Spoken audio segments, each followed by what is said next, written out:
But I will tell you to this day, over 30 years into my career, I still have a warm spot in my heart for all of those guys. Believe you were born to win. It's your right to win. Claim it, frame it, 'cause you were. As a leader, especially during the summertime, but frankly, any time of the year, you should seek to have team oriented events. That is one really effective way to bring your team together. The summertime is a great time to do it because you can find all types of venues that will serve large groups of people. So, here are a few ideas for the summer if you're trying to build the culture and build the cohesiveness in your team. Once you get them away from the office, think about things like a picnic where you can play games like tug of war. You can do things like a softball game, anything that will create some camaraderie, them versus us, the blue team versus the green team. Will get everyone excited. It will stoke those competitive juices, but at the same time, give people a way to get to know each other and give people the medium to really root for each other. And that's what you want as a leader. You want your teams giving the attaboys and the attagirls to each other.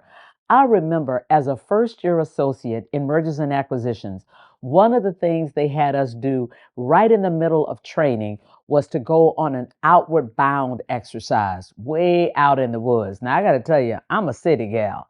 I am not down for going out into the woods, especially as one of two, three women and a whole bunch of guys. That's not my cup of tea. However, because the group was going, of course, I wanted to play.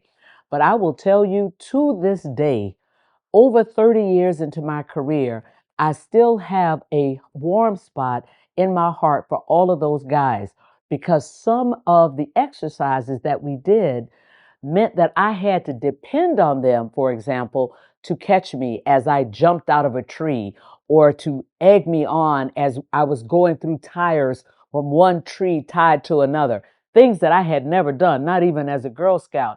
But I had to trust that these guys wouldn't let me fall when I jumped from high places, and they didn't.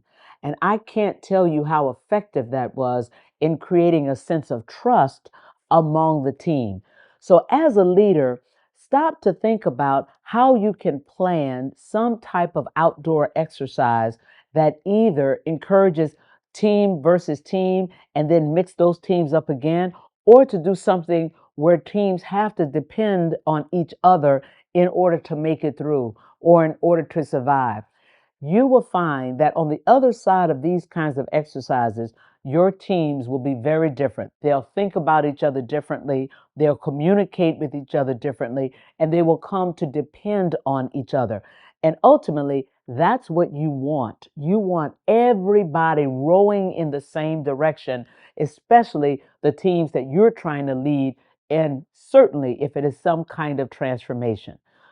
Team building exercises, competitive exercises, mixing the teams up over the course of 2 or 3 or 4 hours will change the dynamic and the culture and the cohesiveness of your team.